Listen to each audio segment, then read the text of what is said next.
Halo, salam satu data.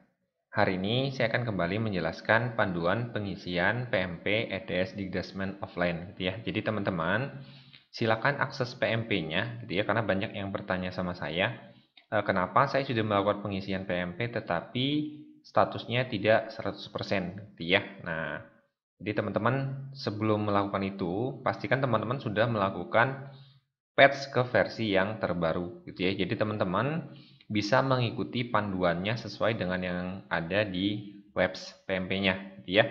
Jadi bagi yang belum pernah mengerjakan sekali, ikuti tahapan yang ini. Eh, Catatan yang perlu diperhatikan teman-teman silakan baca ini gitu ya. Nah, saya asumsikan bahwa teman-teman sudah melakukan patch atau instalasi versi yang terakhir, yaitu versi 2019, 12, 18 gitu ya. Jadi di sini muncul versinya. Nah, pastikan teman-teman sudah memiliki versi yang sama dengan punya saya. Ini kebetulan PMP-nya itu saya kerjakan secara online karena saya upload di web server gitu ya. Jadi teman-teman silakan menyesuaikan kalau yang ada di localhost gitu.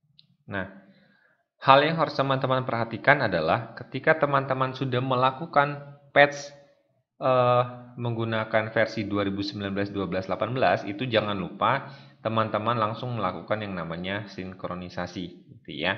Nah, sinkronisasi di sini punya saya itu tidak bisa karena saya tidak mengaktifkan untuk sinkronisasinya karena saya menggunakan ini secara online atau daring gitu ya. Saya upload PMP saya itu di web server, jadi saya tidak mengaktifkan port 1747-nya untuk melakukan sinkronisasi. Jadi teman-teman silakan sinkronisasi. Jadi setelah teman-teman melakukan patch ini, teman-teman harus melakukan sinkronisasi untuk menambahkan beberapa kuesioner yang tidak muncul. Misalnya ada poin D atau poin E, poin C yang tidak muncul. Jadi syaratnya adalah setelah teman-teman melakukan update ke versi ini, teman-teman lakukan sinkronisasi. Nah, sinkronisasinya disesuaikan dengan jadwal daerah masing-masing untuk harinya, gitu ya. Jadi kalau teman-teman jadwalnya hari Selasa, tetapi melakukan sinkronisasi di hari lain selain Selasa, kecuali Sabtu Minggu ya. Sabtu Minggu semua bisa, tapi di luar hari yang ditentukan dan Sabtu Minggu itu tidak bisa. Jadi mungkin bacaannya adalah koneksi internet lambat atau tidak terhubung dengan database. Jadi itu pertanda salah satunya adalah teman-teman itu tidak berada di jadwal untuk sinkronisasi gitu ya. Jadi pastikan teman-teman sudah melakukan sinkronisasi untuk melengkapi bagian-bagian modul-modul soal yang kurang. Nah, di sini punya saya sebenarnya sudah selesai, saya selesai kerjakan gitu ya, sudah saya selesaikan. Teman-teman silakan klik selengkapnya. Nah, di sini saya sudah menyelesaikan kuesioner saya sebenarnya dengan batas minimal. Maksudnya adalah ketentuannya itu pas banget, tidak ada yang lebih gitu ya. Nah, tapi saya akan contohkan satu orang karena banyak yang bertanya masih kok sampai sekarang tidak bisa 100% isiannya gitu ya. Nah, di sini saya punya ada yang belum 100% atas nama misalnya Mayang Febriani gitu ya. Peserta didik. Jadi saya manajemen pengguna saya tukar saja ke Mayang. Oke, saya cari di sini Mayang. Ya, saya akan cari Mayang Febriani, kemudian kita klik tukar pengguna. Nah, ini akan membawa kita ke tampilan miliknya Mayang, gitu ya. Nah, ini dia. Pengecekan data jangan ditutup, akan berjalan di background. Nah, ini sampai selesai. Ini adalah konversi jawaban, jadi ya. Nah, di sini teman-teman bisa lihat bahwa di sini saya baru mengisi kuesioner sebanyak 68,8%. Nah, ya 68,8%. Jadi, yang harus kita lakukan adalah di sini saya tinggal melanjutkan saja. Melanjutkan. Kemudian saya cek. Nah, ini dijawab saja di sini ya. Sesuai yang ada di kuesioner masing-masing ya. Saya hanya memberikan contoh ini. Jadi teman-teman silakan sesuaikan dengan isian masing-masing ya. Di sini sudah terisi. Pastikan semua itemnya sudah terisi. Kita simpan. Ini juga sudah. Oke. Nah, ini disimpan. Jangan lupa disimpan. Ini juga disimpan. Kalau sudah, next.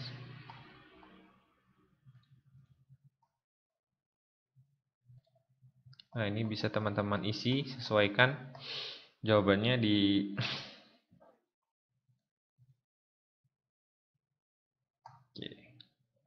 Nah, harusnya ini sebenarnya ini karena kuesioner untuk siswa, ini harusnya kita serahkan kepada siswa, gitu ya, siswa yang mengisi. Nah, ini sudah selesai. Tutup, lanjut ke kategori berikutnya. Di sini, kalau kita melakukan lanjut ke kategori berikutnya itu tidak akan ada atau tidak akan jalan. Kenapa? Ini karena di D, poin D itu sebenarnya tidak ada, gitu ya. Jadi kalau teman-teman lihat di sini, teman-teman lihat di kuesionernya, ini adanya adalah C kemudian loncat ke E. Jadi ketika kita mengisi ini ke D, ya tidak akan pernah bisa jalan. Jadi teman-teman harus merubah ini ke E, gitu ya, teman-teman ke E. Nah, dia akan muncul gitu ya ke E. Nah, tapi sebelumnya kita cek dulu. Nah, di sini setelah kita isi dia itu tetap munculnya adalah sebanyak 75%, ya. Padahal kita sudah isi tadi. Caranya adalah teman-teman tinggal klik yang namanya hitung rekap kemajuan Anda, gitu ya. Jadi yang sebelumnya adalah 75%, kita klik hitung rekap kemajuan Anda, gitu ya. Kita tunggu. Nah, sekarang dia sudah berhasil 100%. Jadi buat teman-teman yang ketika di-refresh ininya masih tidak berubah, sementara di rinciannya sudah kita isi semua. Nah, sekarang sudah hilangnya hilang. Teman-teman silakan cukup dengan cara klik yang namanya hitung rekap kemajuan Anda, gitu ya. Jadi dia akan 75%. Nah, begitu juga kasusnya dengan yang poin E. Nah, ini ada miss. Jadi saya ulang lagi, kalau teman-teman tadi langsung klik lanjutkan ke kategori berikutnya, itu langsung larinya ke D, sementara D tidak ada. Jadi teman-teman silakan lanjutkan dengan cara seperti itu. Saya akan teruskan. Ini kemudian saya simpan. Jadi ini teman-teman silakan simpan. Ini ada 7 pertanyaan yang harus kita isi. Teman-teman checklist sesuai dengan sebenarnya ini bagiannya siswa, jadi teman-teman biarkan saja siswa yang menjawab. Di sini saya hanya memberikan sampel saja. Kemudian teman-teman simpan. Kemudian teman-teman lanjutkan. Ini pertanyaan keempat. Oke. Pastikan semuanya sudah terjawab. Ya, teman-teman silakan isi dengan detail sesuai dengan jawaban masing-masing siswa.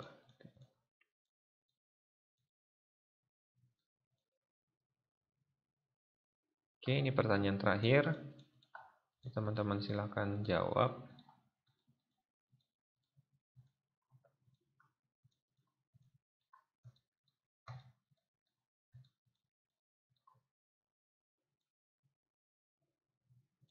Oke, nah di sini sudah selesai. Jadi teman-teman silakan kembali ke kuesioner dan kita lihat di kuesionernya. Nah, di sini masih saja tertulis jawabannya masih 0%, sementara kita sudah melakukan pengisian. Sering sekali seperti itu ya. 0%, 50%, 75%. Jadi teman-teman lakukan lagi adalah hitung rekap. Tetap lakukan hitung rekap, ya. Nah, sekarang rekapnya sudah masuk. Jadi teman-teman silakan gunakan fitur hitung rekap ini. Nah, setelah kita cek ini, kemudian kita klik rincian lagi, yang tadinya silang sekarang sudah terjawab, gitu ya. Nah, sekarang kita lihat lagi di kuesioner. Nah, yang tadinya 75% sekarang sudah terisi 100%. Jadi, buat teman-teman yang terkendala, pastikan bahwa teman-teman sudah update PMP-nya sudah versi 2019-12-18 dan sudah melakukan sinkronisasi untuk melengkapi modul-modulnya, ya. Nah, satu lagi ketika di bagian sini, teman-teman sebenarnya tidak bisa langsung klik lanjutkan ketika berada di soal terakhir karena poin D-nya tidak ada. Jadi dia akan loncat ke poin E, gitu ya. Jadi teman-teman bisa manual atau kembali lagi ke sini, langsung lanjutkan di sini, ya. Nah, di sini akan saya kembalikan ke posisi admin. Di sini saya tukar pengguna sebagai operator sekolah. Nah, kalau sudah teman-teman selesai melakukan ini, teman-teman silakan. Oke, ini sudah ada ya pembacaan konversi jawaban. Oke, selesai. Nah, ini setelah selesai teman-teman silakan melakukan yang namanya hitung rapor mutu. Ya, di sini ada fitur hitung rapor mutu. Ini sudah selesai. Sudah saya lakukan perhitungan mutu tanggal 19 kemarin. Nah, kurang lebih hasil rapor mutunya adalah seperti ini, ya. Nah, ada satu yaitu tentang standar PTK yang memang belum ada. Jadi kalau teman-teman baca di pengumumannya sini, standar PTK akan disempurnakan pada versi selanjutnya. Jadi masih ada PR buat teman-teman untuk menyelesaikan PMP karena akan muncul lagi versi patch untuk aplikasi PMP berikutnya. Jadi kalau baca teman ini, menu hasil rapor mutu sementara hanya menampilkan 7 standar dari 8 standar. Sedangkan standar PTK dan sebagian standar bersana akan disempurnakan pada versi selanjutnya. Jadi untuk yang satu ini memang belum muncul gitu ya. Nah, teman-teman bisa klik di sini. Poinnya nilainya berapa? Teman-teman bisa lihat di sini ya. Nah, ini dia. Nah, sementara kalau teman-teman ingin melakukan pengecekan, kita sudah berhasil melakukan pengiriman atau belum, teman-teman silakan buka di situs PMP-nya di sini. Kemudian teman-teman klik yang namanya supervisi mutu. Nah, teman-teman silakan klik di proses pengiriman, gitu ya. Nah, proses pengiriman teman-teman pilih Lampung sesuai domisili masing-masing. Kemudian saya akan klik Bandar Lampung karena saya domisilinya di Bandar Lampung. Kemudian di Enggal, gitu ya. Nah, di sini kita akan melakukan pengecekan di sini. Nah, ini dia. SMK Negeri 4 Bandar Lampung, gitu ya. Status kirimnya sudah kirim, yaitu sudah terkirim tanggal 19 Desember 2019. Nah, ini akan sesuai dengan hasil hitung rapor mutu saya yang sudah saya kirim tanggal 19 Desember 2019, gitu ya. Jadi buat teman-teman yang masih mengalami kebingungan untuk melakukan ini, gitu ya, pengisian PMP, bisa mengikuti cara seperti berikut. Cara sederhananya adalah teman-teman silakan patch sampai versinya seperti ini. Kemudian teman-teman melakukan sinkron, kemudian teman-teman mengisi kuesioner dengan melakukan perhitungan rekap jawaban yang ada di pojok kanan atas, gitu ya. Jika dia tidak berubah persennya, silakan klik rekap yang ada di atas. Nah, kemudian teman-teman bisa lihat bahwa di sini kalau saya klik di selengkapnya, nah di sini harusnya peserta didik saya sudah lebih dari 15 karena saya sudah ngisi sebanyak 16. Mayang tadi berarti harusnya sudah posisi 100%. Mayang, ya. Oh, tidak ada dia. Saya lupa di mana si Mayang. Tapi yang jelas dia sudah terisi sebanyak, sorry, harusnya di atas ya. Maaf. Oke. Mayang. Oke, ini dia, sorry. Sudah terisi sebanyak 100%. Yang tadinya 68, sekian persen. Jadi itu caranya. Jangan lupa juga cek data pengirimannya, status pengirimannya di sini, di proses pengiriman. Jadi teman-teman bisa lihat statusnya sudah terkirim atau belum. Nah, yang sudah terkirim dia ada tanda sudah terkirim dan ada tanggalnya di sini. Ya, jadi teman-teman silakan itu ikutin caranya seperti ini. Dan satu lagi kalau teman-teman mau login menggunakan akun siswa, jadi teman-teman bisa oke, saya akan contohkan misalnya saya akan masuk lagi ke akunnya Mayang tapi tanpa oke, kita lihat profilnya. Saya akan masuk ke akunnya Mayang gitu ya. Tapi tidak pakai fitur tukar pengguna. Saya akan coba ya, kita lihat bisa tidak. Oke, ini dia username-nya ini, password-nya ini gitu ya. Saya akan coba, saya akan logout di sini.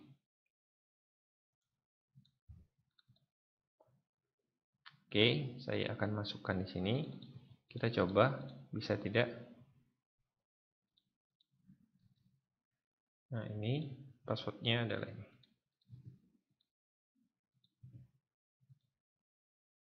Oke, masuk ya. Jadi untuk masuk ke peserta didik, teman-teman silakan menggunakan profilnya adalah username-nya adalah ini nisen@npsn.pd.id dan passwordnya adalah tahun, bulan dan tanggal lahir. Ya, ini bisa terbukti, ini bisa masuk, gitu ya. Jadi teman-teman Bedanya kalau kita tidak menggunakan login tukar pengguna, di sini tidak ada menu untuk melakukan sinkronisasi dan lain-lain, gitu ya. Jadi kalau kita langsung ke login PD tanpa menggunakan tukar pengguna, itu tidak ada muncul yang namanya menu tukar pengguna dan sinkronisasi di sini. Ya, jadi teman-teman silakan gunakan panduan ini untuk melakukan yang namanya oke, ini ada bacaannya ya. Ada perhitungan rapot mutunya sudah muncul di siswa ya. Silakan gunakan panduan ini, informasi ini semoga bermanfaat buat teman-teman semua. Jika ada pertanyaan silakan ketik di kolom komentar di bawah gitu ya, kan saya balas gitu ya. Jika ada pertanyaan yang lain juga yang tidak bisa dibalas, mungkin bisa join ke grup Telegram gitu ya. Grup Telegramnya di bawah, silakan join buat teman-teman semua. Demikian informasi untuk hari ini, semoga informasinya bermanfaat. Salam satu data.